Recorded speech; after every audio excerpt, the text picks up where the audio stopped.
Welcome to Her Fantasy Football, where the three of us sisters love to talk about football matchup by matchup so we can help set your lineup. Make sure to check us out at herfantasyfootball.com and on Twitter at herfantasyfb. You can also see us on ESPNW and on Facebook /herfantasyfootball. I'm your host, Courtney Kirby. And I'm Ashley Williams. And I'm Brendan Lee. Woo! Week 9. It is Halloween week, people. It's not just for children, as we all know. We are dressed to the nines. Brandon's got a little bag of treats over there. She does. Ashley is dressed as Dottie from the Rockford Peach, right? Yep, Rockford Peaches, a league of their own. Peaches, a league of their own. No Tom Hanks on her shoulder, but hey, we'll take just her. It's fine. Jimmy Dugan. And I'm the witch because that's what I found in the basement. So that's what's going down. What would you call my outfit? Grab bag. I was gonna say clown. Literally, here's a Party City bag behind me. Yeah. You can put on other hats too if you Maybe you should switch it up throughout the entire show, Brand. Keep swapping out new hats. Hey, it's Halloween. You can't nail me down. You can't nail her down. No. Nope. No, not at all. No predicting what she is.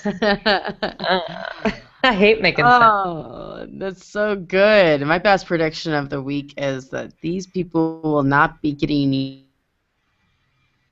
you any points. The Atlanta Falcons, Buffalo Bills, Chicago Bears, Detroit Lions, Green Bay Packers, and the Tennessee Titans, people, they're on bye. All of them. All 6. Get them out of your lineup. Brutal bye weeks. Brutal. And I know that, people, they pick up people off waiver wire and they're trying to help with injuries and suspensions.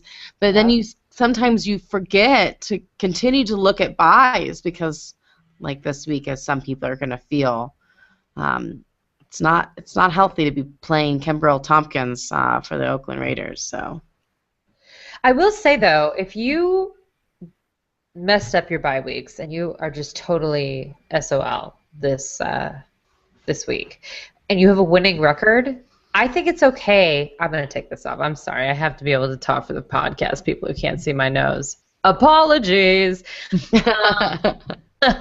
I would say I just want to point out you don't have to drop someone that you really don't want to drop. You can... If the next week's okay, I'm actually okay with you forfeiting one if you're like 7-0, 6-1, even 5-2, rather than dropping someone like Rashad Jennings or someone that's going to come back and be awesome. I'd agree. Yeah.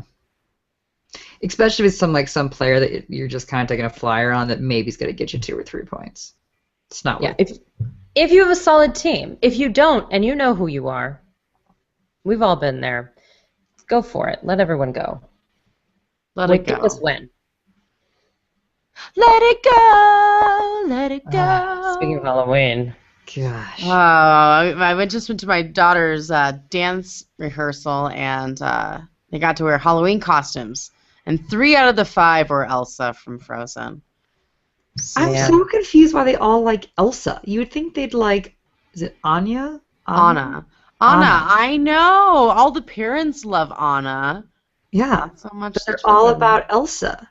It's true. Weird. It's because she's got powers. Well, my friend Whitney said it's whoever has the big song, and she's got the big number. She does have the big number, which is funny because Anna has more numbers. But anyways, why didn't everyone neither here, but it's Ursula? Anyways. No? Ursula, yes. My opinion. Now that would be a great costume. I should do that one next year. You should do that one. That'd I be like really that. good. I like that. Well, it's an exciting week of fantasy, and we'll start off with a couple of your questions on Twitter. Oh, we are. Great. So, question number 1 comes from our friend Christopher Maley. His handle is @therapist_Chris. Hi, Chris. He asks us, is Monty Ball droppable for RG3? I do have Hillman and Foles 1 quarterback league. Ladies? You want to start, Court? I don't like RG3. Okay. Yeah. Do you want more? Do you want more? Do you want more? Here's my issue. I think Monty Ball's droppable for sure, because I think Hillman's kind of coming and proven that he's, in my opinion, should be the back in Denver. So I think Ball's droppable. I'm not sure I drop him from RG3 though. My issue with RG3 is until you see him play, he hasn't been great beforehand. He wasn't great last season, so I just don't know if he's really the answer to pick up as a quarterback. I get the idea that he's going to be the starting quarterback coming in, and what are your other options right now? Are you thinking bye week? Is that why? Is that what the issue here is? Well, I think some people think that RG3 has some upside. I understand that thought. I guess for me, I would rather have Carson Palmer, Ben Roethlisberger. I don't know. There aren't a whole lot of quarterbacks I would have. I would too. But I'm not quite sure RG3 is one that I would pick up after him not playing pretty much all season. When he did play, it wasn't working out, especially Foles. Right. Foles has a pretty decent schedule coming up. I'm not. And he already had his bye week go by, so I don't know. Grant Foles has been unpredictable. I get it. And RG3's upside is his ability to move. Well, I mean, they're not going to have him be running around the field after just coming back from an injury. So I don't really I think he's going to be, handicapped for a few weeks before he gets the whole playbook. So I'm not in love with it. Well, but the thing is that he's thinking, I need to pick him up now, because if he has a decent game, he's gone. It's gone, yeah. Right, and I understand that mentality. I'm just not quite sure. I feel like if I'm going to drop Monty Ball, I'm going to drop Monty Ball for a more sure deal, right? Especially because Monty Ball was probably a first or second round pick. Yeah. And you already have Hillman, so you've already handcuffed yourself with that. Yeah, what a nightmare. That first or second round pick. We all know who we are. Yeah. Okay, Susie Colorado at Susie Q 1024. One of our ladies. Any ideas on who the Broncos will scout out on their visit to New England this year?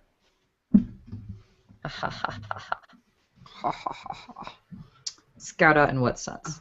Like they took Wes Welker away? Yeah. It's a joke. I think Brandon LaFell. It's never a joke. Brandon. It is never a joke with Belichick, because Belichick will just drop people. It's never a joke. I know. Well, I want Brandon LaFell on the Broncos, so that's my selfish thing. Also, I wouldn't mind Darrelle Revis. Thanks. Yeah, I think I would go defensive, or I know Gostkowski would be a nice little addition to the Denver Broncos. I wouldn't mind us stealing that guy away. I'd also take Gronk this year. Yeah, if we're to actually percent Gronk. Yeah. So those are the people we want to steal. I don't know if we're actually going to scout them out, Susie, but we'll try. DeAndre Hopkins or Brandon Cooks this week. This is Samantha Bachman, SB Bachma. I like Hopkins, personally. Cooks is really boom or bust, and for the most part, Hopkins has been solid other than 2 weeks of the year. I agree. Although I think that Brandon Cooks is the wide receiver that you want to own if you do own a New England Patriot receiver. But as you know, we're not huge fans of that. So nope. But I will say, in a bye week like this is the kind of week you would play Brandon Cooks and feel okay, especially since he's going up against Panthers, who happen to be terrible at defense. You meant the New Orleans Saints receivers. Yes. Not Patriots. So, yeah, I totally, I don't know. Although none of them are incorrect statements. I don't want any Patriot wide receiver, and I don't want the Saints wide receiver. Yeah. Oh, man. So the Freudian slip worked out for us this Halloween week. Worked out. It's scary out there. Scary. Week 9 scary. We did this on purpose. The National Football League was like, you know what? This is funny. Halloween, scary bye weeks. Half fantasy football. Well, seriously, when you were drafting, you were like, you noticed, at least I did immediately. I was like, week 4 is a problem, and week 9 is a problem. Yeah. and Week 10. So the Sort good of. news is not as much. The teams aren't as great there, but definitely 9 and 4 were a big problem. But once you're done with Week 10, you're pretty much in the clear. So I like it. yeah. Yay. That game. Ooh, all right, guys. Keep Where's the giving us next your game? questions on Twitter, Her Fantasy FB. Let's get into this Thursday night football, hosted by NFL Network only. We're going to answer more of your questions through the show, you guys. So if you're watching us on Google Plus or something, make sure to send us some questions because we'll be listening. New Orleans Saints. So this is what's really interesting. Every time that I do a write-up, I write out how each team has fared so far against the defense that my team's going up against. And Carolina never ceases to amaze me on actually how bad their defense is this year. So bad. Really sad. Interesting. So they give up the 8th most points to quarterbacks, 3rd most points to running backs, 5th most points to wide receivers. Yeesh. The only thing that they're good at defending is tight ends, but they're going up against Jimmy Graham, so who cares? Yeah. So pretty much this is going to be a free-for-all. It's going to be like the Green Bay game. There's going to be a lot of points, and I'm going to tell you to start people I don't normally tell you to start. No, it's not true. Actually, some of the people are really solid on New Orleans. Drew Brees. You know, last week he passed for 311 yards, 3 touchdowns, 0 interceptions. His 44th career game with 300 passing yards and 3 touchdowns, most in the NFL since 2001. So that's nuts. All right. I mean, Peyton Manning started playing in the 80s, so he's beat his totals, but... Can you believe he started playing in the 80s? Well, he didn't really start playing in the 80s. I know, but close. I have a feeling I'm going to say that the whole show. It was a joke. It was a joke. Scary. No, because he's like 50 years old. He is. Yeah. He is. He's a rocker. Can you believe it?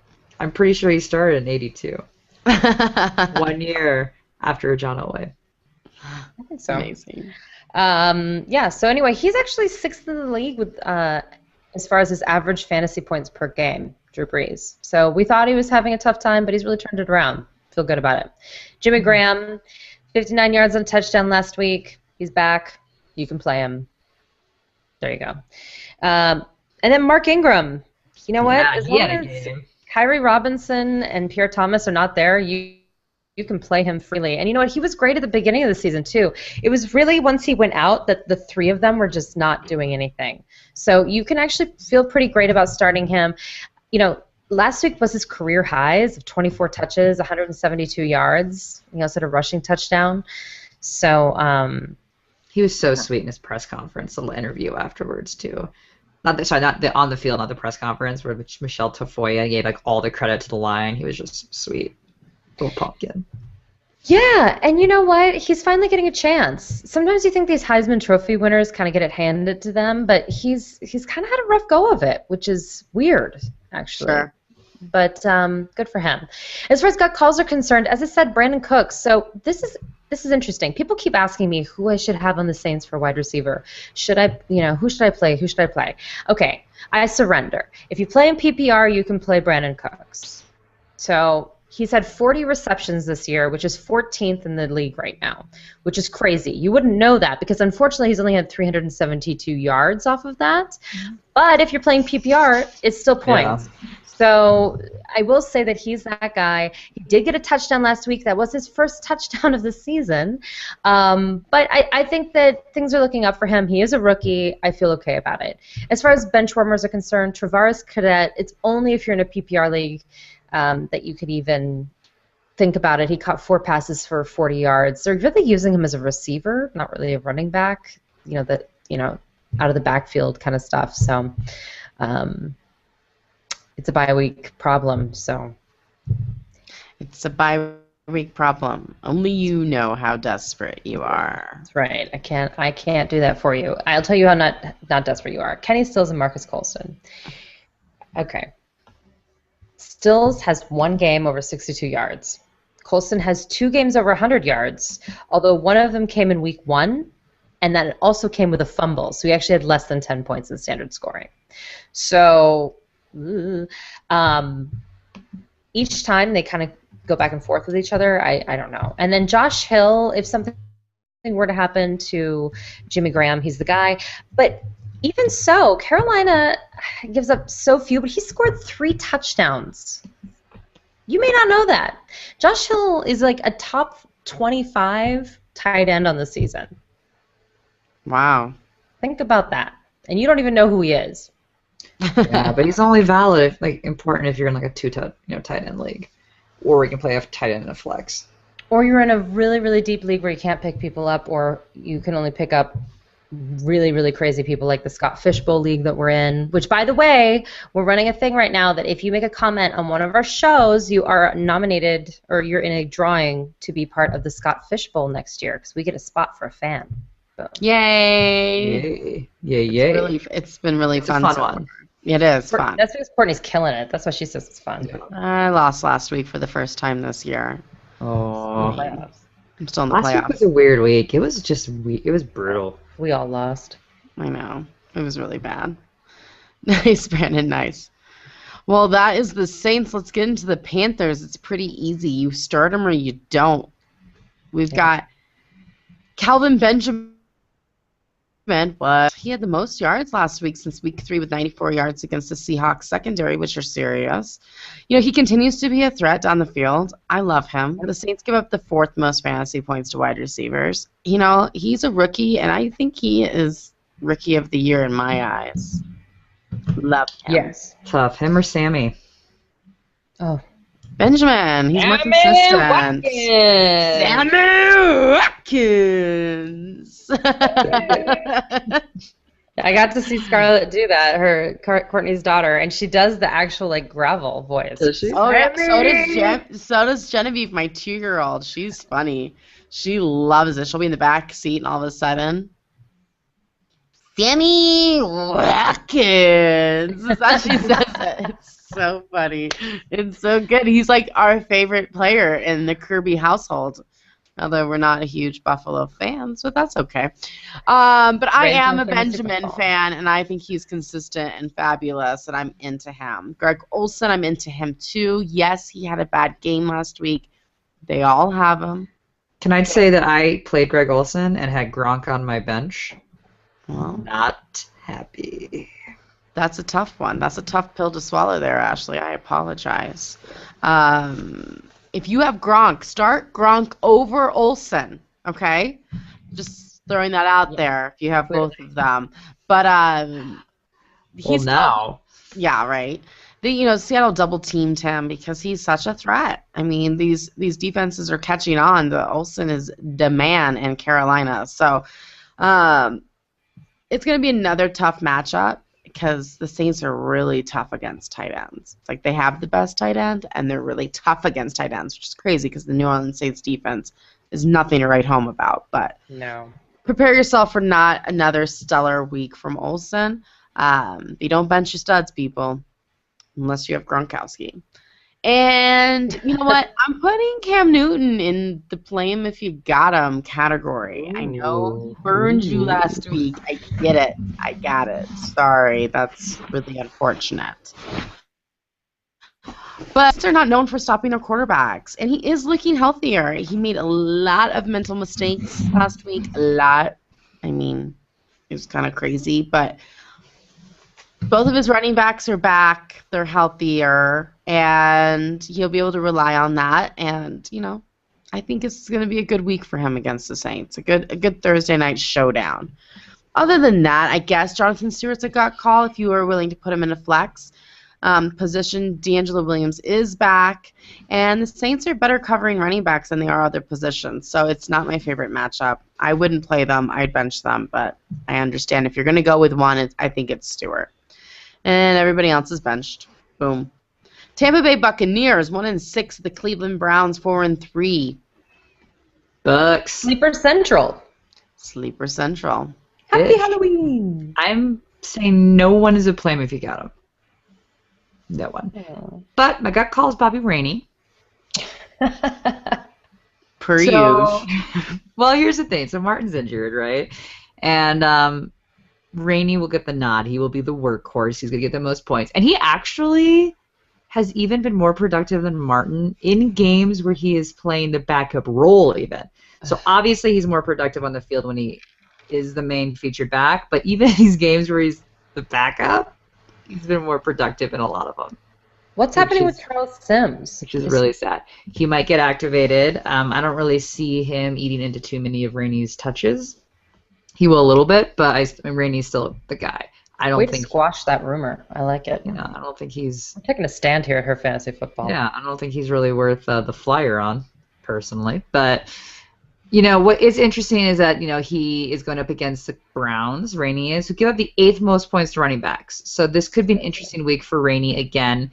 And with the fact we've got 6 teams on bye, including people like Matt Forte, Rainey's not a bad pick since people are probably kind of digging kind of deep on that.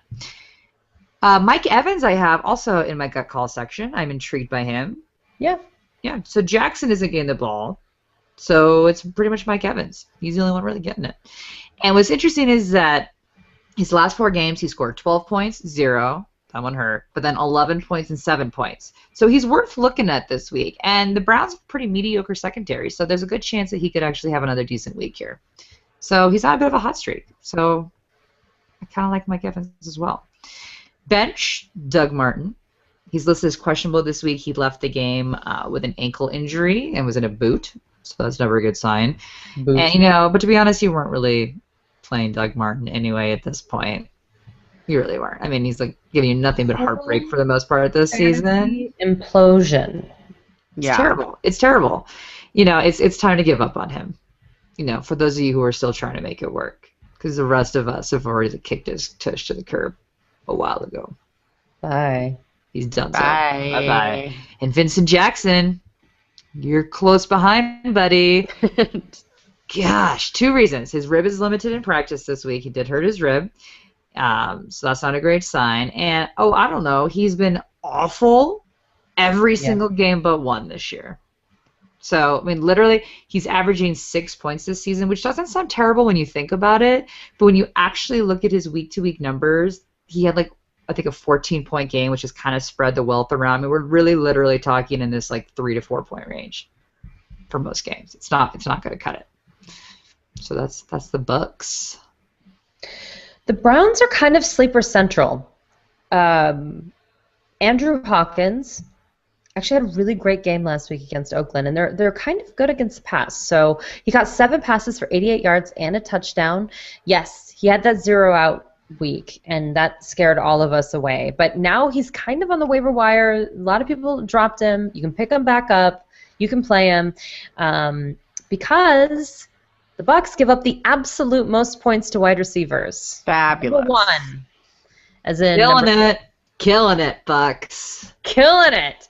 So I think Andrew Hawkins, and also if you're feeling feisty and you want to go in and grab one of those other wide receivers from Cleveland based just on the matchup, you could probably do worse. So now here's the deal. Ben Tate, owners were saved last week by his late game touchdown because he did not play well. He only rushed for 26 yards last week. Off a lot of attempts, too, by the way. On a lot of attempts. But Oakland came to play last week in a really weird way. And either way, here's what's really scary. First of all, the center being gone, still a huge problem. Second, the Bucs give up the 9th most fantasy points to running backs, so look for a bounce back. Third, even with that terrible game, the Browns have already doubled their rushing touchdowns this year from last year. Oh my gosh, that's so sad. Yep. So bad. We're halfway through the season. Yeah. Sad. Yeah. So more exciting if you're a Browns fan. You look at it that way too. Yeah, they have 9 rushing touchdowns, and last season they had 4. Amazing. Yep. Gut calls Brian Hoyer. It's it's not the greatest matchup, not a terrible matchup. He's not great, he's not terrible, but he's much better at home, and he's at home. So if you have one of those quarterbacks this week, he might be your guy. Bench warmers, Jordan Cameron got a concussion again. It's his third. They're calling him questionable. I'm counting him out. We ranked him because everyone else did, but I think that you need to take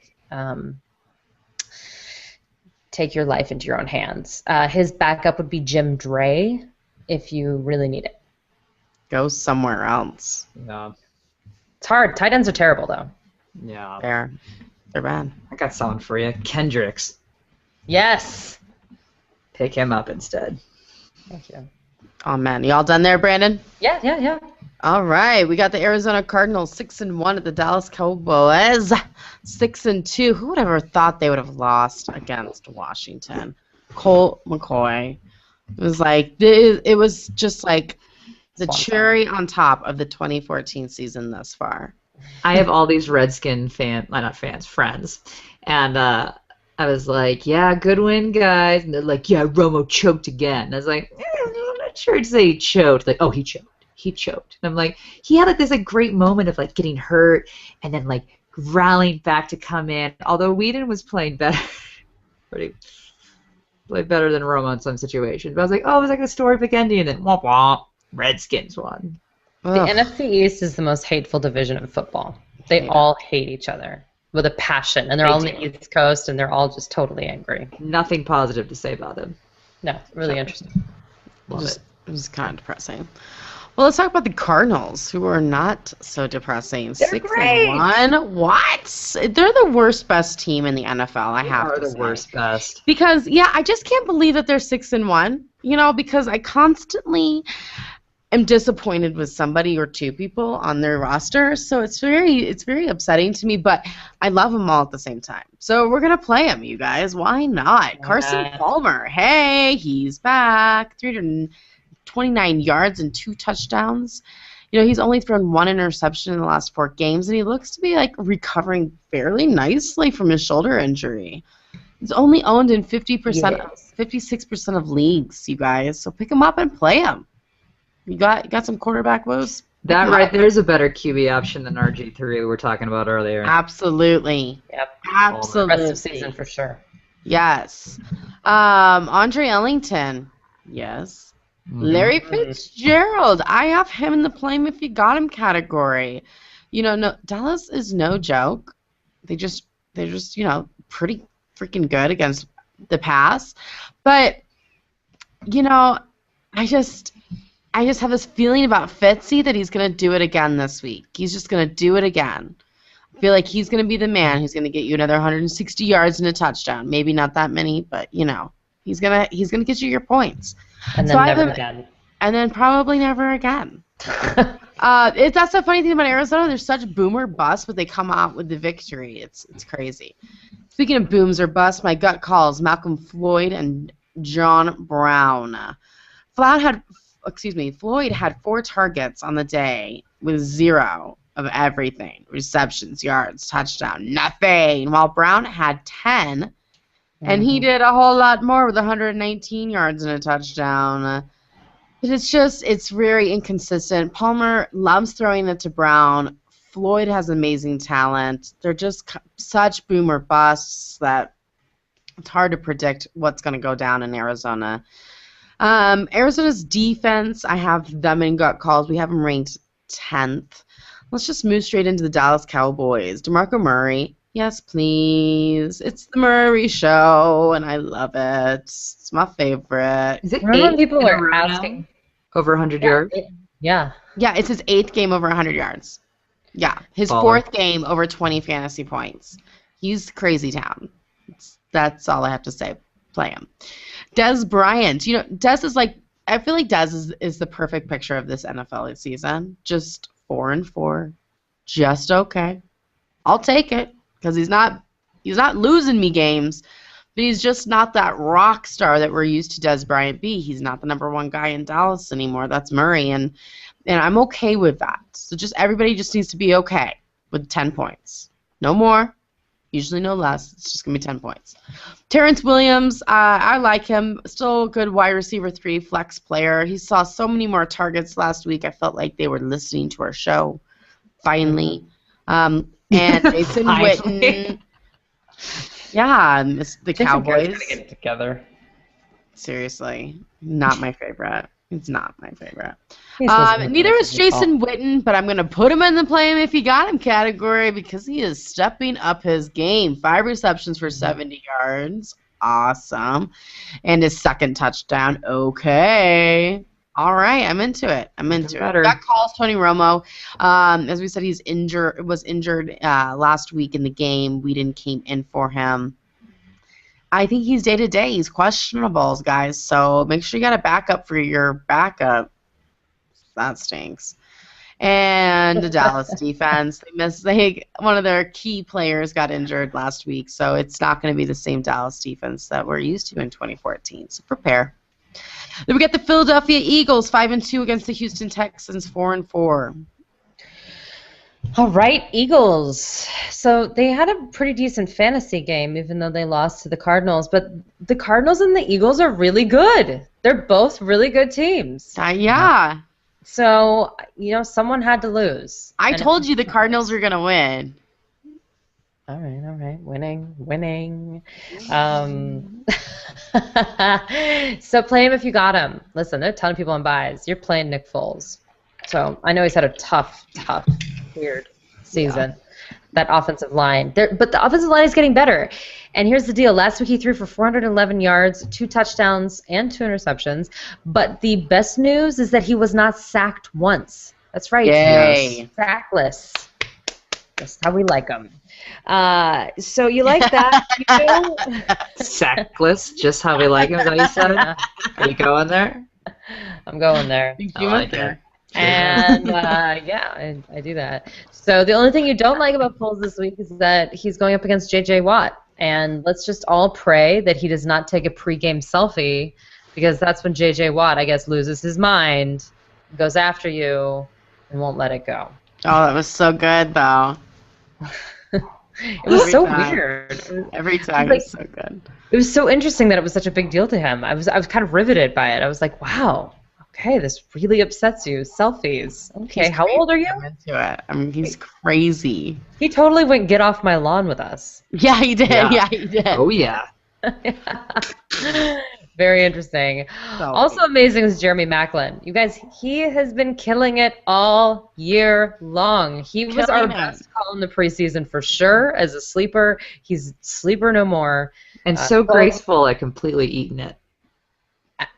That Gatorade tail has never been destroyed in a more beautiful manner. Oh, man, it was good. 12 receptions, 187 yards, 2 touchdowns. The last Eagles player to hit all 3 of those benchmarks in a game did the exact same thing, 12 catches for 187 yards and 2 touchdowns. His name was Harold Carmichael in 1973.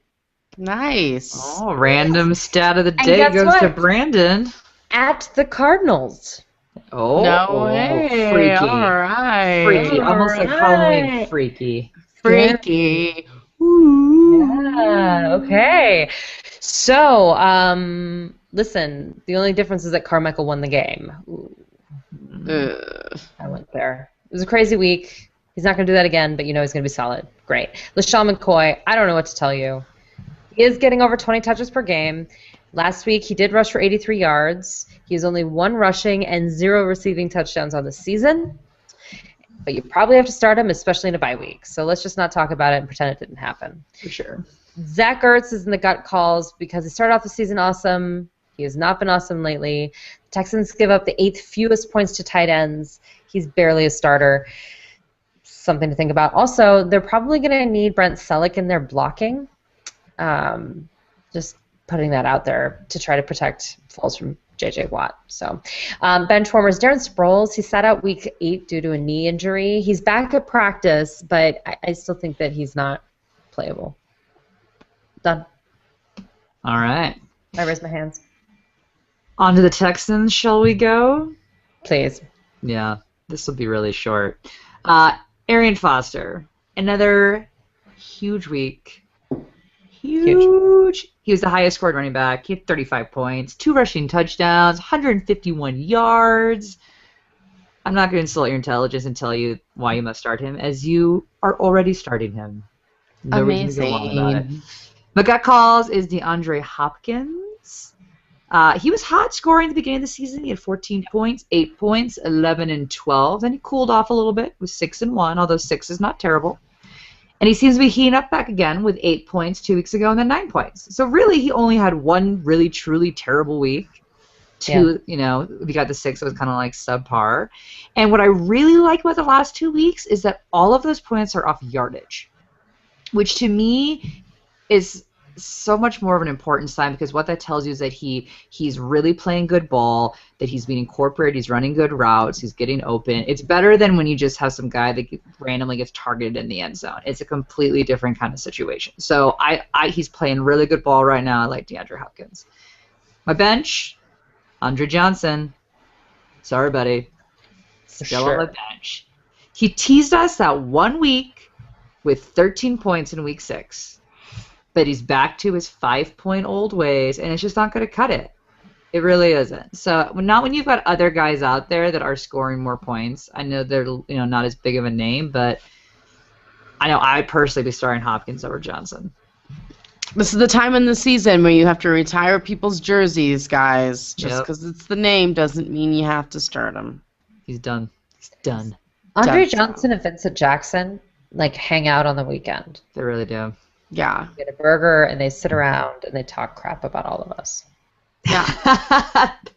Probably. They hate us. They hate us. That's all right. They hate you.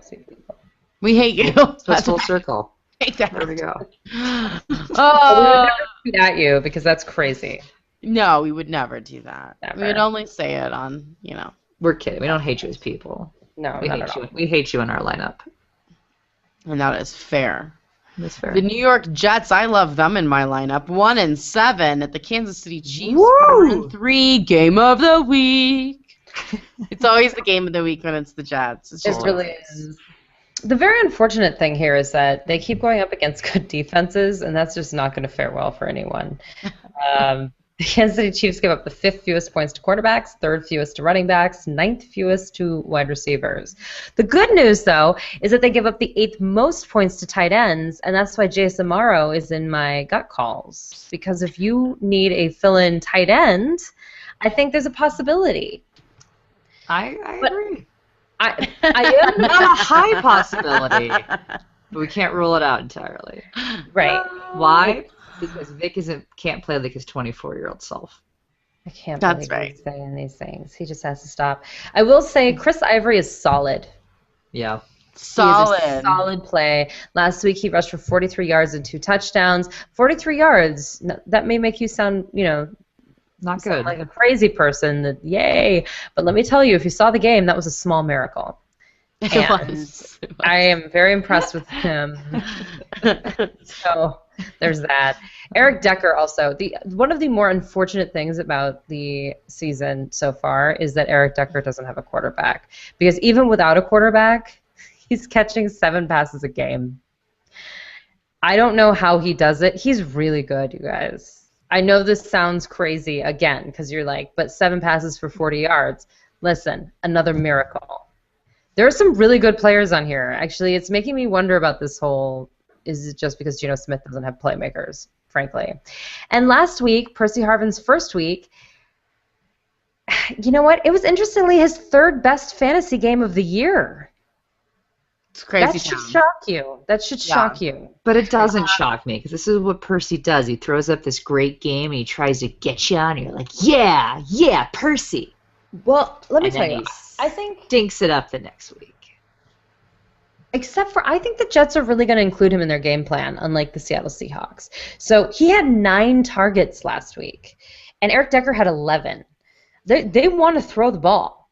I will say I like Decker Jets- as a better tandem than I did Percy with Baldwin. The Jets love crazy.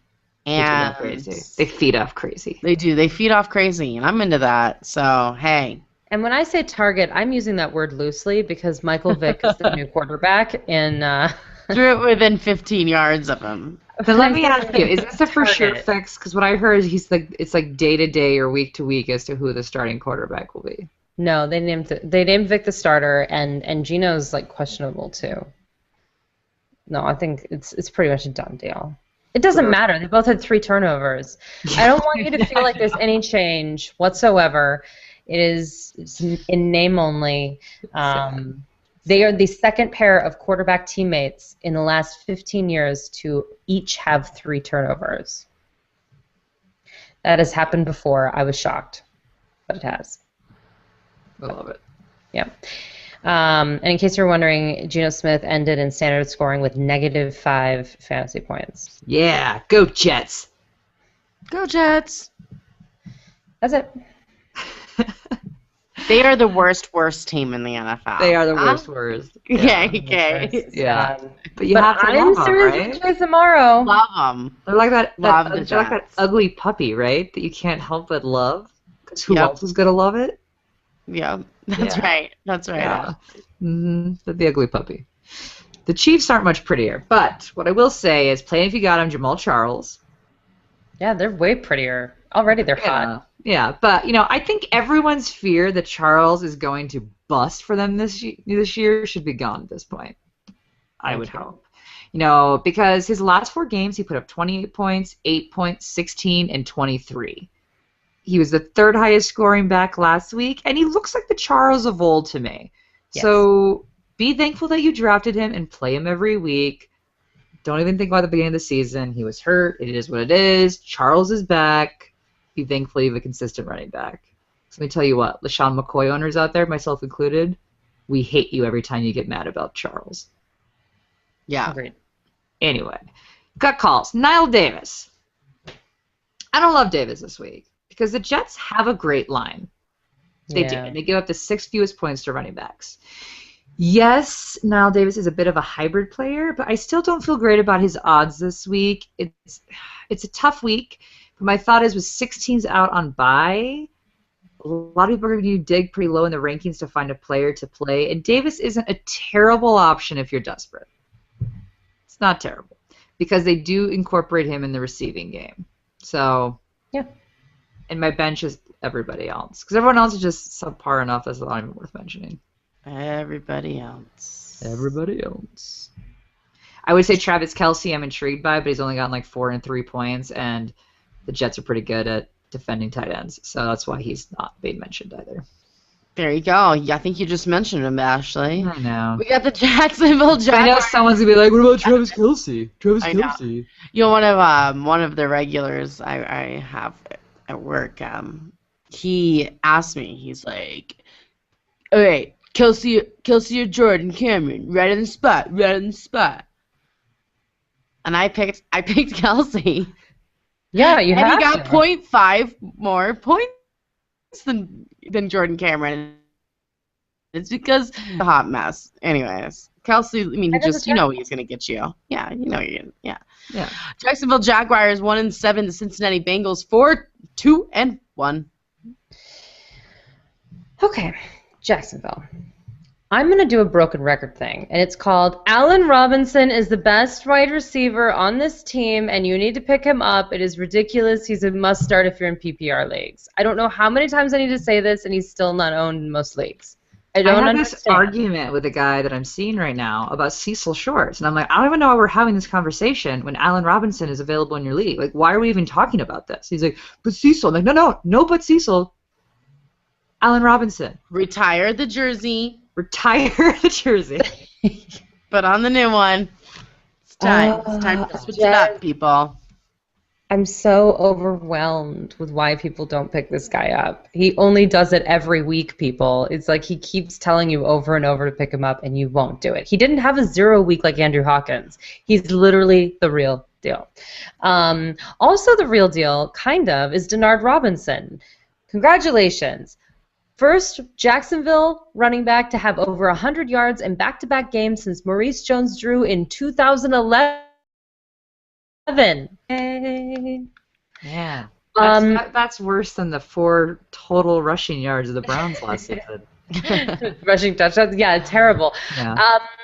Listen, the guy's nickname is Shoelace, which I enjoy. It's a good nickname. It's great. But here's the thing. His first 2 plays of the game went for 45 of those 100-some yards. So he still needs big plays to get it done because Jacksonville is still a bad line. So I'm just putting that out there. But I do think that he is a decent play in a year where only 22 running backs in standard scoring average more than 10 points a game. Think about that. Thinking. Blew my mind. I just kept thinking that we should name this show the Sad Stats Show. It's all like sad, like wah wah. It's a weird year. 4 and we 4, need to wake baby. up, people. It's Halloween. It's time to get it together. I don't know why Halloween. It's not like New Year's where you have resolutions, but we do here in fantasy. So, gut calls though. Once again, desperation at tight end, Clay Harbor. So this is a PPR call because he's had at least 4 receptions in every game. He's just only had 2 games of 70 or more yards, and he's only had 1 touchdown. But Jackson.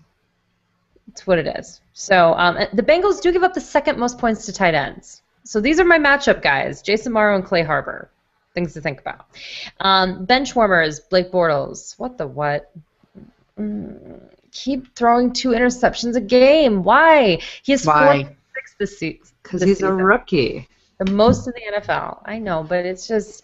Do you know who else did that? Jeff Smith. Or Hashtag lock Bortles back up. No, I love him. I just Buy the sell.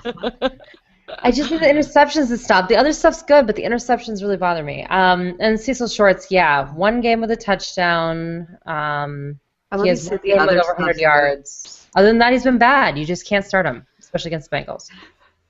I'm done. There we go. Bam. Cincinnati Bengals. All right. Cincinnati's defense. Why? Because they're playing against Jacksonville. And who gives up the most fantasy points? 2 interceptions, Jacksonville. That's the one.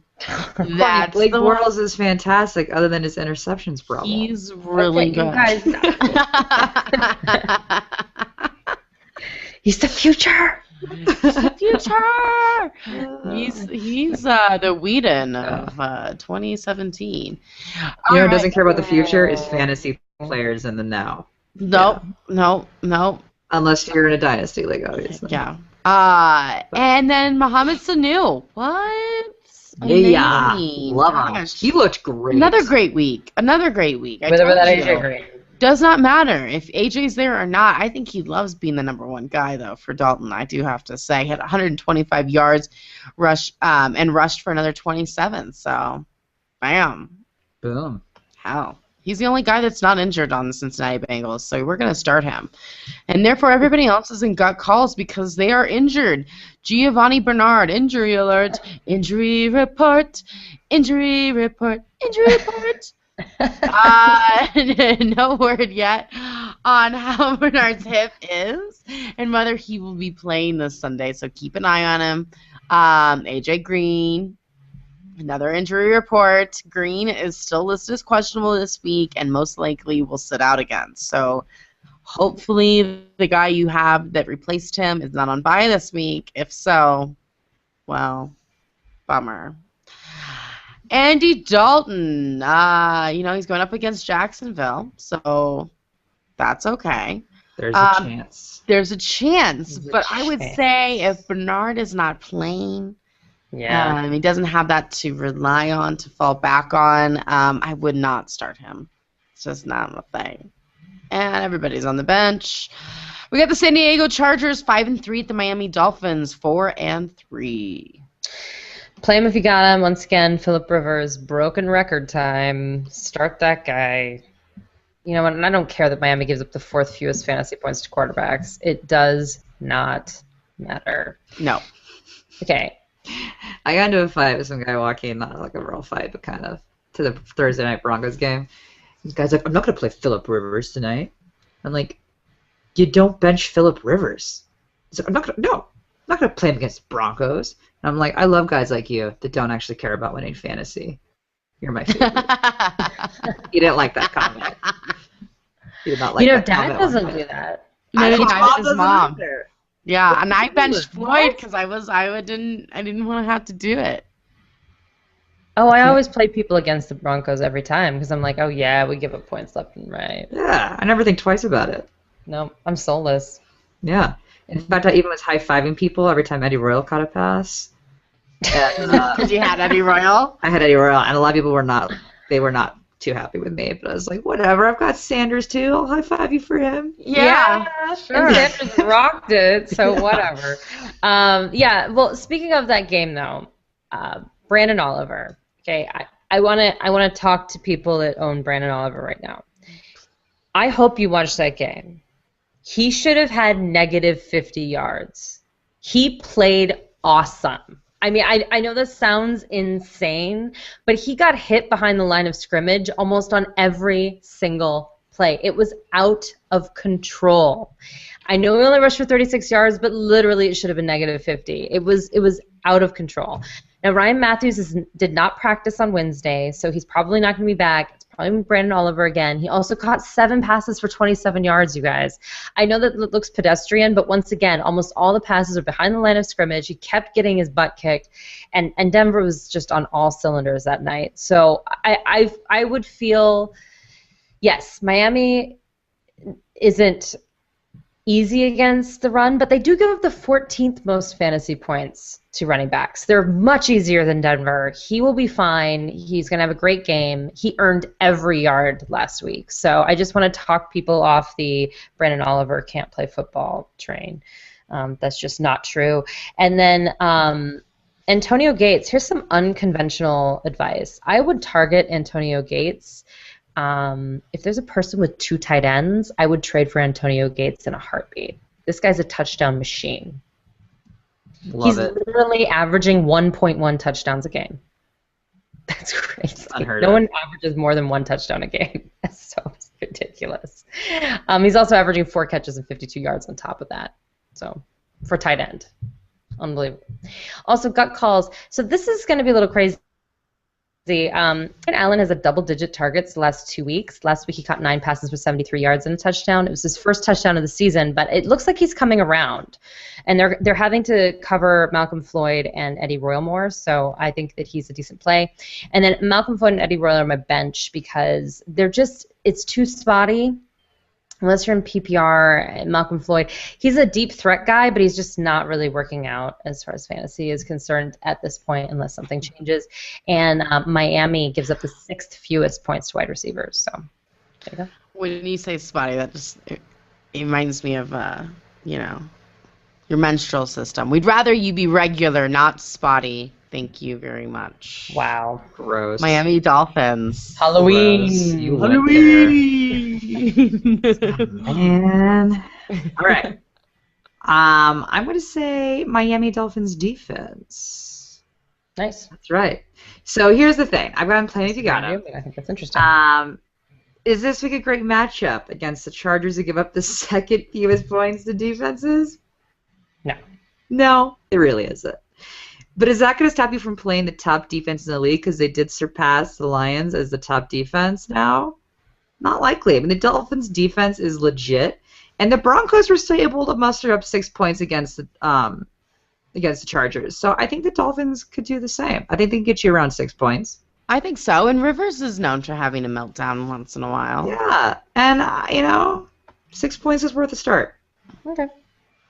He's got like 12 kids to bustle around for Halloween trick-or-treating, so I'm sure he's going to be very stressed. It's going to be a stressful weekend. He's going to be exhausted. That's a lot of candy. So tired, I'm sure. Or not.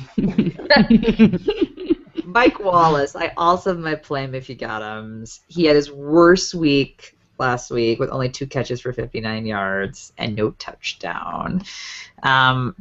But the Chargers, have a pretty good secondary, but they haven't played all that well the last 3 weeks. They've allowed 7 touchdowns to opposing wideouts. So, he's been good all season long, so don't give up on this guy due to 1 bad week.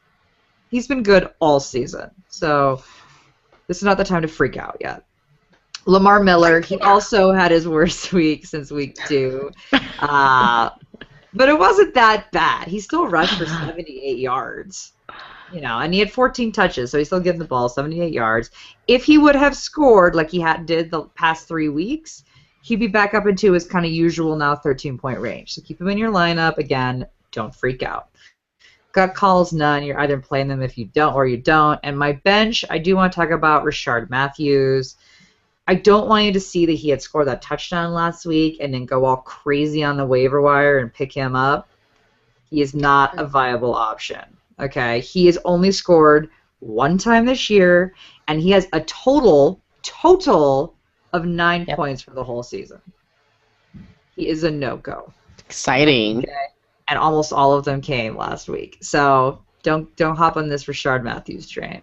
Well, I know I came last week. All right, we got the Washington Redskins 3-5 at the Minnesota Vikings 3-5. Halloween. All right, we got the Redskins. Deshaun Jackson, play me if you got him. All right, so Deshaun has certainly been hot and cold this season, which is interesting because he has equal double-digit games as he does single-digit games. But it's been a bit better recently.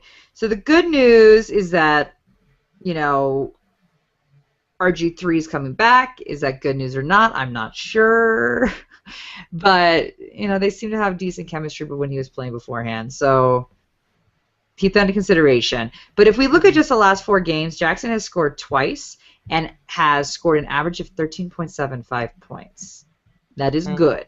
And in those 4 games, he only had 1 bad game scoring 4 points. Other than that, his lowest score was 13 points. And you know, and the Vikings have a decent secondary, but Jackson should be able to still do fine, whether it's Colt McCoy, whether it's RG3. RG3 is getting the start. We don't know exactly how healthy he will be. RG3 tends to not stay healthy. But Deshaun seems to do okay. So Alfred Morris, I also have him as a must-start. He was really productive last week. He had 18 touches and a touchdown. He rushed for 73 yards. You know, his 14 points is on the lines of what you were expecting when you drafted this guy. And if you combine the fact that Matt Forte and Eddie Lacy are on bye, and the fact that Morris will be up against the Vikings, who give up the 10th most points to running backs, I think this firmly puts Morris in the starting role this week for sure. Cool. Gut calls, Jordan Reed. If you, how do I put this? All right, if you could get points for how well you looked when you play, he'd be doing great because he had some fantastic catches. If style points count, Reed would be doing solid. You know, but he did go 7 for 7 for 40 yards. So while 40 yards isn't a whole lot, you know, 4 points isn't going to get you very far. The good news is that he's catching the balls that are coming his way. He's been targeted more and more, and you know, RG3 loves him, and he's kind of a comfort zone. So don't rule this guy out yet. If they could just find him in the end zone, he'd be having some pretty good games. My bench is Pierre Garçon.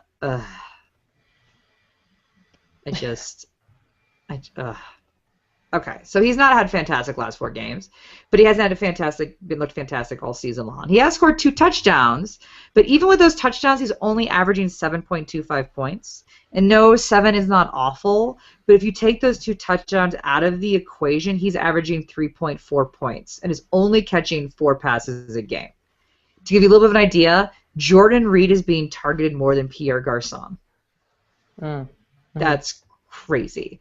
So I don't like Pierre Garçon either. He's got a chance to blow up, as he always does, but you should bench him, especially because we don't know what's going to happen with RG3. Bam.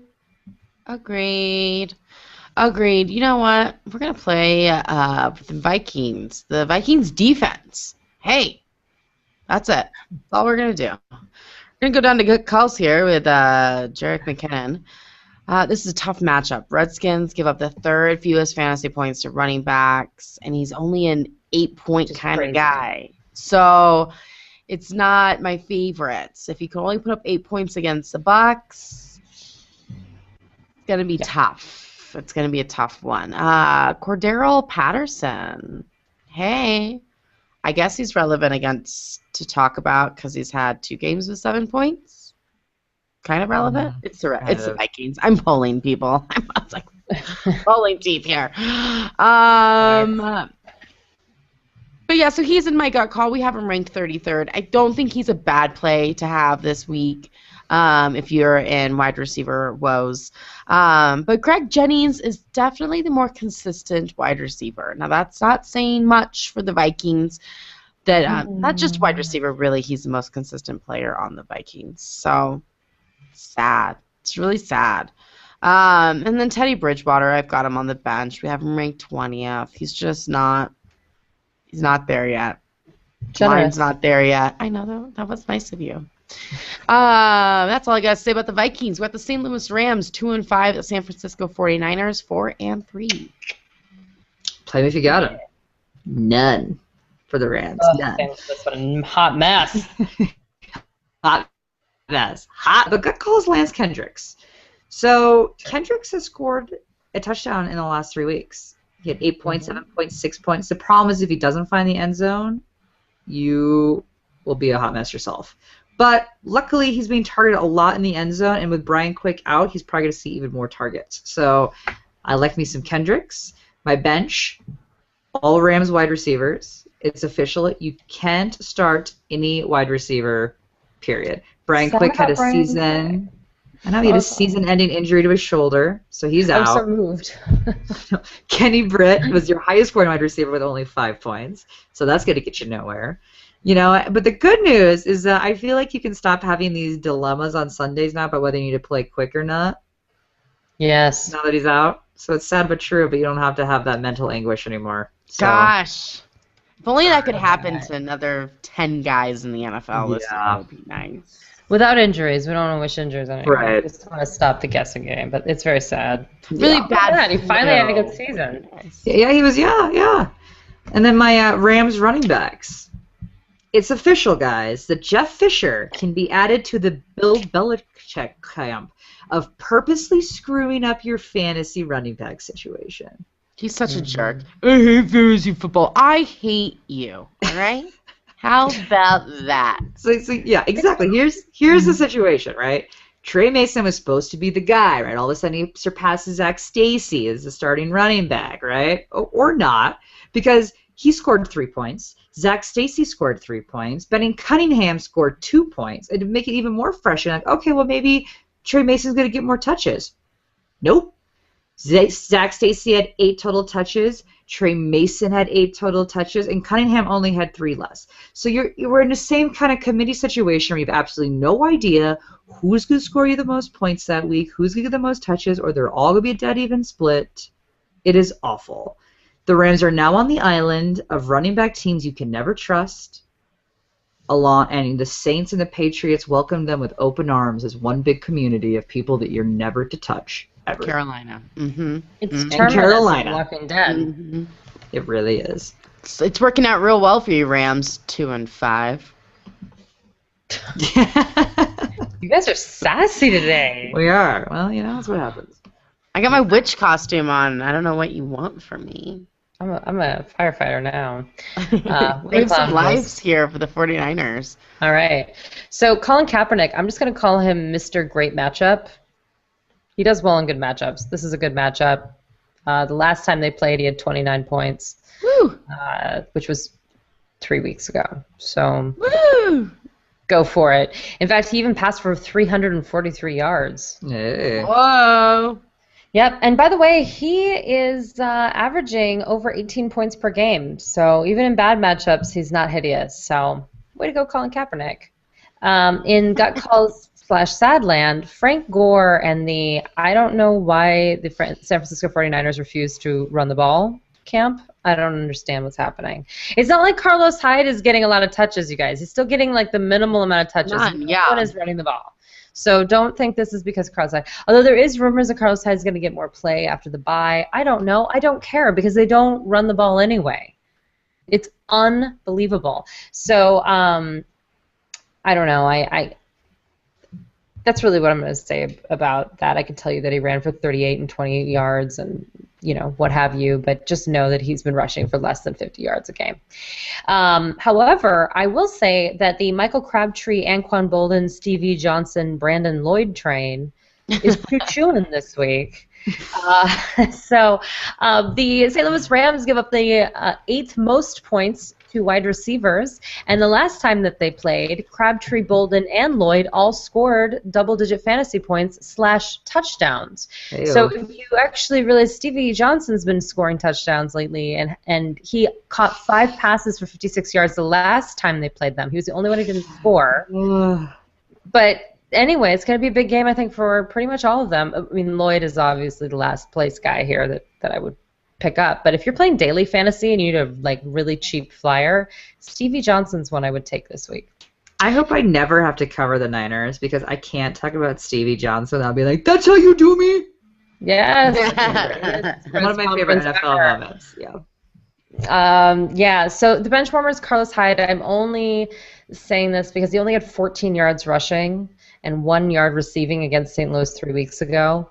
And I don't want you listening to his workload going up and thinking you should play him. That's it. And then Vernon Davis, he's still listed as probable with that back injury. Since week 1, he has not done anything, you guys. So until you see it, I think he has to be benched, and even in a bye week like this with no tight ends. Sad. It's sad. Yeah, get well soon, buddy. Get well. We got Especially the when Denver. my tight ends are Jordan Cameron, Owen Daniels, and Vernon Davis. Oh. Nice drafting. Good stuff. Well, it was good drafting. Yeah, it was. It was really nice drafting. The Denver Broncos 6-1 at the New England Patriots 6-2. This is the game of the week. Legit game of the week. Legit game of the week. We got the Manning Brady Bowl. Here we go. Round 100. I'm so nervous about this game. That's whatever. The Broncos will lose. We're probably going to lose. I'm going to chalk this up to a loss. We always lose. I don't know. But I actually feel good about it, right? Because it's so hard to beat a team twice in 1 year. So I'd rather lose now than we will probably see them in the AFC Championship. Because then we'll beat them then. Just saying. Right. Right, Ashley. Play them if you got them. The obvious ones. Peyton Manning, Emmanuel Sanders, Demaryius Thomas, Ronnie Hillman. Okay, so Ronnie is starting to become clockwork that he is scoring you double-digit points. He is the workhorse. He rushed for 109 yards last week, got you 12 points. He is a must-start this week. The Patriots gave up the 5th most points to running back, so he could have a really good week. I do want to mention that he hurt his shoulder in practice and was limited on Wednesday.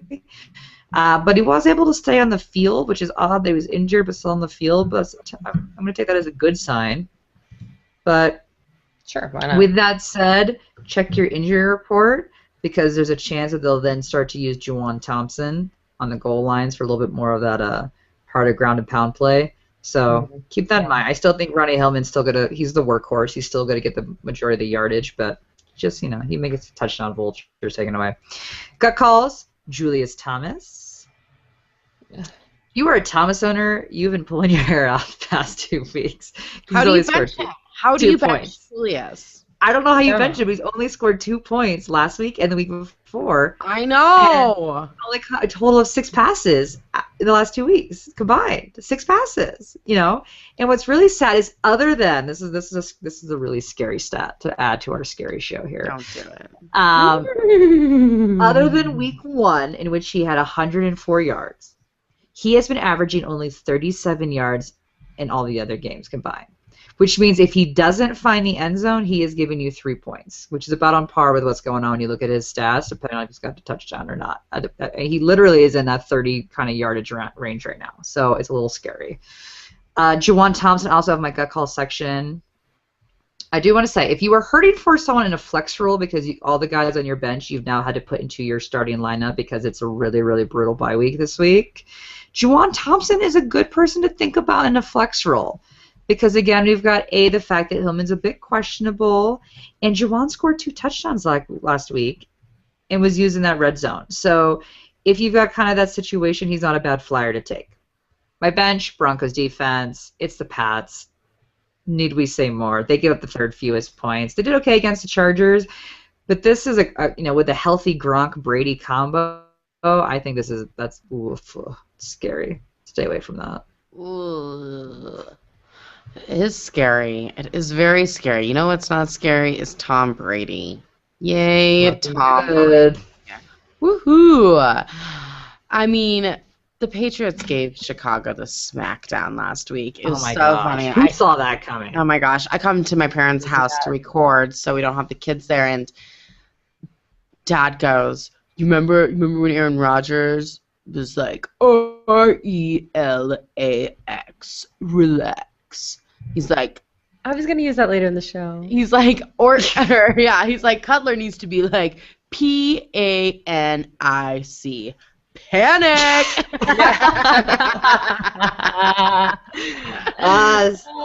Papa Williams. Well done. Papa Williams, so good. I was So like, good. yes, so true. They're so bad. But This the is the time of Patriots are year not. when he's not playing well that he fakes an injury. Just Oh saying. yeah, he's gonna go Not down. fakes an injury, but maybe like makes an injury worse than it is. Yeah, He's maybe fix injured. it. Right. Yeah. Anyways, you're gonna play Brady. You're gonna play Gronk because Gronk is back and he is the machine that we were Yeah. all waiting for. What? He almost Totally had as many back. points as Brady, and Brady had 35 points. It was bananas. And he caught all 9 of his targets too, which is great. So I'm all about him. You know what? And Brandon LaFell, here we go. If you're in wide receiver desperado mode, LaFell is your guy, you guys. He had 4 touchdowns. He's had 4 touchdowns in the last 5 games. He's only owned in not very many leagues. So, you know, pick him up. He is definitely a boomer bust player. But he has high upside. He's a big guy, probably running the slot, trying to mix stuff up against the Broncos. I'm into him. Got Love. calls, Julian Edelman. His targets were cut in half last week. I wonder if there's like some friction between him and Mr. Belichick. That is who I think the Patriots will seek out. Is some Julian Edelman. They love that style of play. The Broncos. you mean? And yeah, that's what I meant. The Broncos. Sniff Please him out. no. Please no. A lot of drop balls.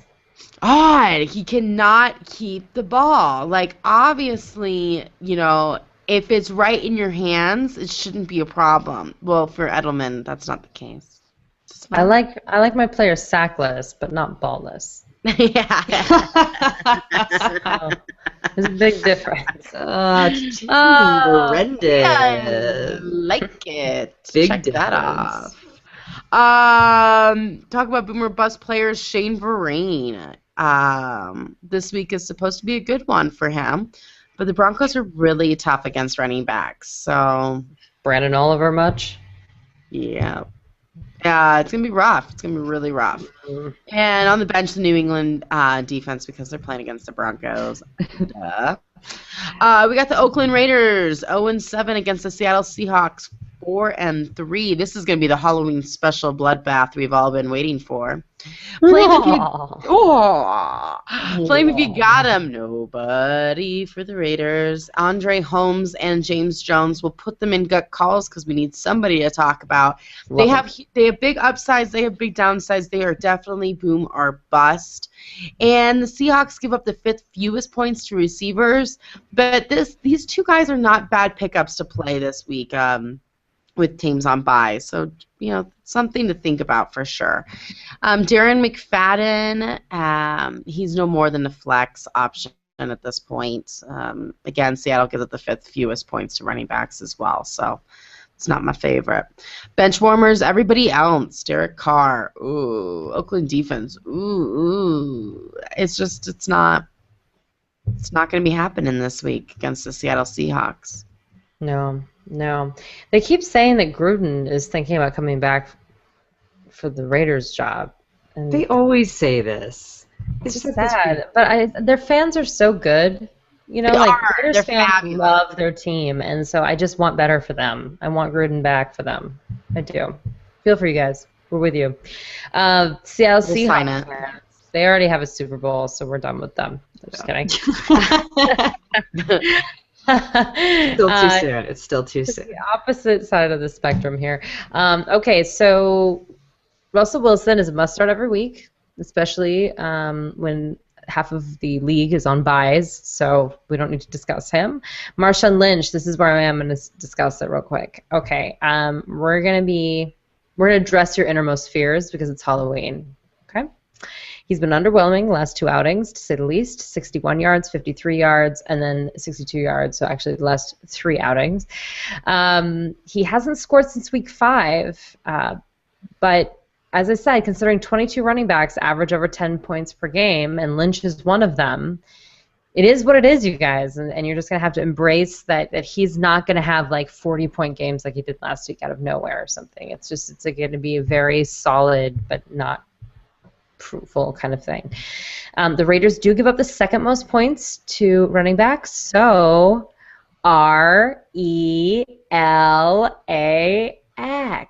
Relax. See, I told you it was right there. It was right there. Also, Doug Baldwin, due to the bye weeks, you probably have to start him. The Raiders give up the 10th fewest. I was taking my Xanax. Oh. See, I was thinking he's not quite retire your jersey, but he's a split jersey. You know, they've got to show up with like 2 different players on a jersey that's sewn together. Yeah. Yeah, commercial.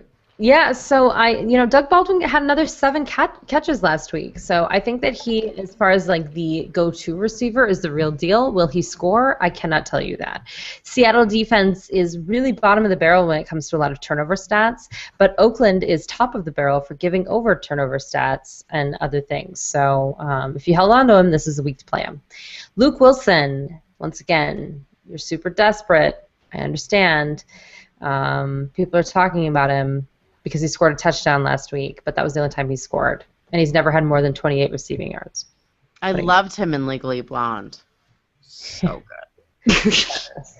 And when I was watching the game, all I kept thinking, he scored the touchdown, all I thought was, he's got 2 L's in his name. He does it too. That's weird. I wonder if that's a misspelling. No, and every time I type it, there's a little red squiggly under it, and I laugh at myself. Yeah. And in honor of our father, Papa Williams, I am going to bring up Paul Richardson, CU alum, a Buffalo. A Buff. Seattle. He is a pickup of the week. People are picking him up because he is getting some playing time. It's our dad's alma mater, and usually they don't have great players, so this is a big deal for us. Congratulations, Paul Richardson. You have been mentioned on the Her Fantasy Football podcast. We respect you. Colorado shout-out. A really deep league. He's actually a pretty decent pickup. And Jermaine Kearse and Ricardo Lockett are going to be trading back and forth who scores, and it's literally flip of the coin. Flip it up. Baltimore Ravens 5-3 against the Pittsburgh Steelers 5-3. This is going to be a good one. This really is good. I feel like it's going to go whether one way or the other. You know, it's gonna be all defense. I have my notes too. It's like one way. It's serious though. I mean, it's not. It's gonna be orgy or famine. It really is. Yeah, I mean, I'll buy all in, or man, you might lose your money on this one.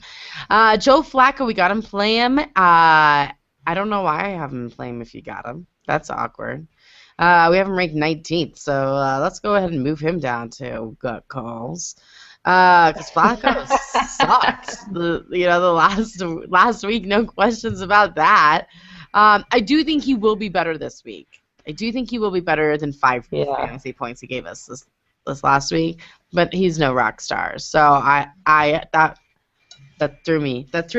Woo! There's Flacco and mustards. Woo! Weird. No, it's not weird. Well, the reason why is because I thought it was a defensive game for Pittsburgh, and I was concerned because Forsett was ruled out, but now he's questionable again, so he might go up a little bit. And that's what I was about to say. Forsett is in my must-starts, but he is listed as questionable.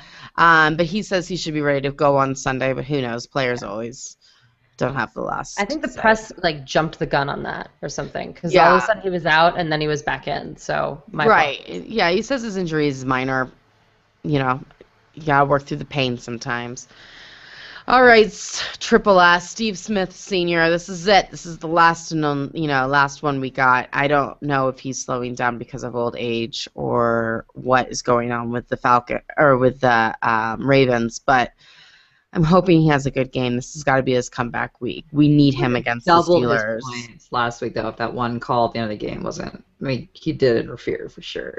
He did interfere. Well, I hope that's not the kind of play he has to have to be able to make those big plays he did at the beginning of the season. But he's been doing those plays his whole career. Yeah, that's Steve Smith, baby. That's Steve Smith. He beats up people on the field. Yeah. Throws him over his shoulder. I love it. I understand that, but I'm hoping he doesn't have to use the push to get himself started. You know what I'm saying? You're old a good man, I need that extra. Not because he's beating them up, because he's a vicious little Triple S. Because he, a vicious little Triple S. He's vicious Triple S. He's a vicious one. I'm into him. I love him. And I got Steve Smith. It doesn't have It's not the same. Doesn't. It's not the same. Torrey Smith zeroed out last week. Boo.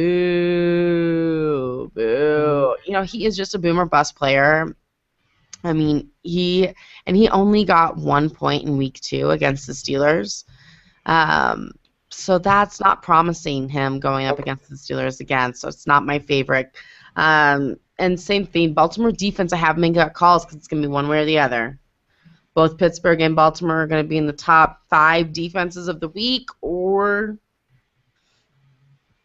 bottom 15. Yeah, it's not pretty. Ugly. Or Big Ben will have 400 yards. Yeah. Ooh. So we're on the Steelers then? Steelers. We're just throwing it out. All right, Le'Veon Bell.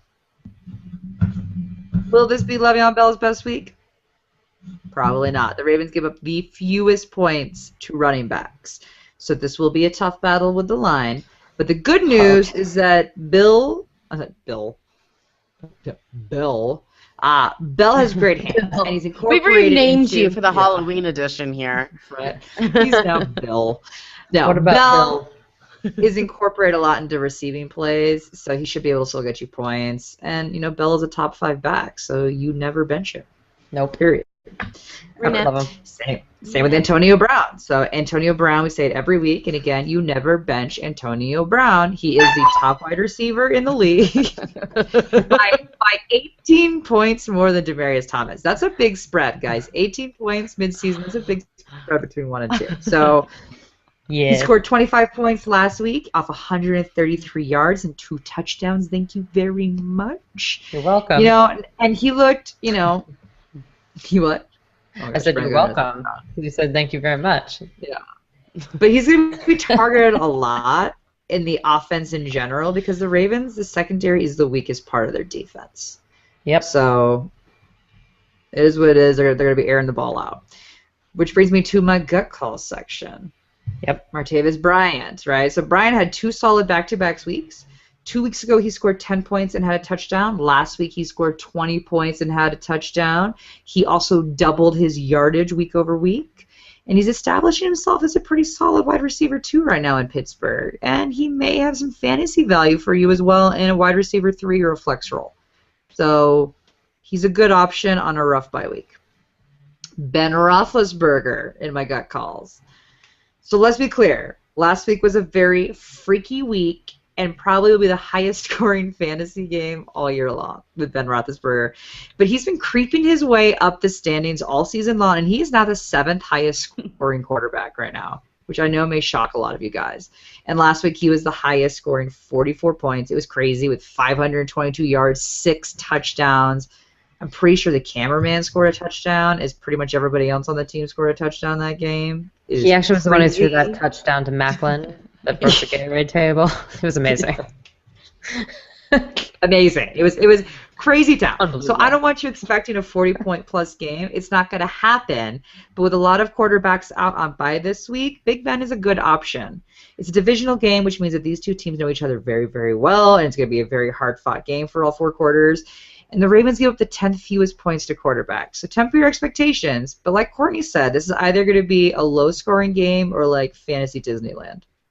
Seriously. Those are your 2 I'm options excited there. for this. And I'm on It's a Small World. It's a great ride. Was it you who hated that ride, Brandon? Like you wanted to refuse every No, time? I was the one who always wanted to go on It's a Small She World. always wanted to. I was like, it's so long. Courtney's the one that hated. I need the roller Yeah, coasters. so I need the bumps. Well, and was the Mama tried argument. to convince me that we could I skip it. live for speed. I don't like to skip it. That's a good one. I like when and they're all in their little white outfits at the end. Yes. Oh, yes. Very pretty. They're What a united. happy thought. Brandon. United in white. That's what they were trying to show there. That they're united. All right, bench. Back to football. Heath Miller. Oh, we're still This in is a them. tough one. I don't hate Heath Miller this week, even though I should. But it's hard to not think that he can make something crazy happen when he came off a 17-point game where he scored a touchdown, 112 yards. So it's hard to not be optimistic. But the reason I mention him is that the Ravens give up the 4th fewest points to tight ends. I don't love that, But I can understand if you want to roll the dice and play him anyway. I can understand it. Although I need someone for the bench, so it's going to be Heath this week. Sure. Sad. That's it. Sad, Heathy. We have the Indianapolis Colts 5-3 against the New York Giants 3-4. Here we go. Play him if you got him, Colts. Andrew Luck. Yowza. Ahmad Bradshaw. Winning. Yep. The Giants give up the second most fantasy points to running backs. Not that that matters. Bradshaw is going to have a big game this week. I can feel it. Dwayne Allen, 5th ranked tight end. He's still not owned, people. Pick him up. If he is not owned in one of your leagues, yeah, you should all be ashamed of yourselves. I mean, it's ridiculous. Pick him up. Pick him up. And Allen Robinson, what is your problem? What's your problem? What do we need to say? Like, get over yourselves. I'm wearing a red nose for crying out loud. What more do you want? Seriously. Indy's defense, T.Y. Hilton, 155 yards and a touchdown. Okay, sounds good to me. I'll do that. Got calls. Reggie Wayne. I ranked him too high. You know, after I was, like, doing my notes and stuff, I was like, ooh, too high. Too high. Sad.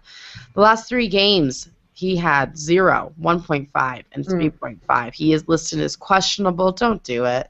If you're really desperate, little Dante, he's the big sleeper, and I mean you have to, like, literally shake him to wake him up.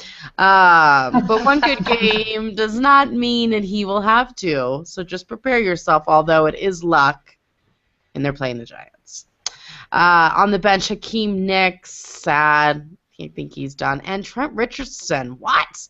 He was active last week, even though he zeroed out. It was very weird. I don't like that. And I would not play him until the Colts decide that they're cool with him, although he hasn't been doing that poorly, but whatever. The Giants, play him if you got him. There's one, and it's Larry Donnell, and that's a sketchy one at that. Yep. Last time he played, I believe he had 2 fumbles. He's zeroed out before, and it's kind of scary. But Delaney's out, Bennett's out. Larry's is still one of the top 10 tight ends in fantasy scoring. So he's a good option, you guys, and they give up the 6th most fantasy points to tight ends. Got calls. Eli Manning. Awful offensive line. It's bad. The Colts defense is pretty good. That goes with Odell Beckham Jr. and Ruben Randall. We have them ranked in the 20s. You know, they're definitely viable picks for this week. But it's a really unknown offense coming off of a bye, so prepare yourself to be disappointed. And the New York Giants defense, because they're the Giants.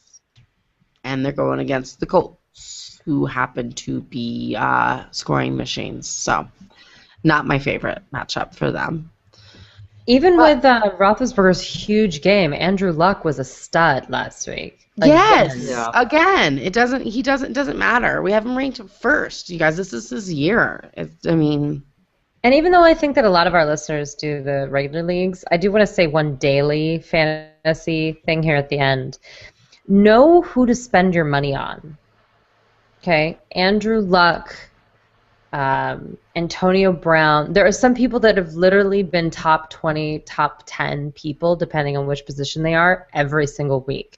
Those are the people you spend money on.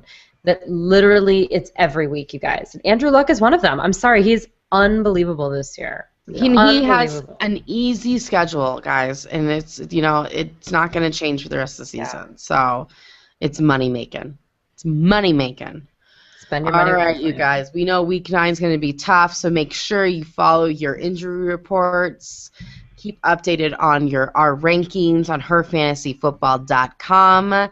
Check out our article, our 10 bold predictions for ESPNW, and our short video we posted yesterday.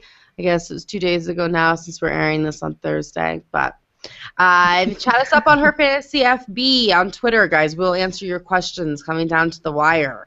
It's a lot of questions. A lot. Thank you guys. We'll try to answer all your questions. We'll try. Yeah. We might give you a Sankey. Until next week, you guys, no more faking it.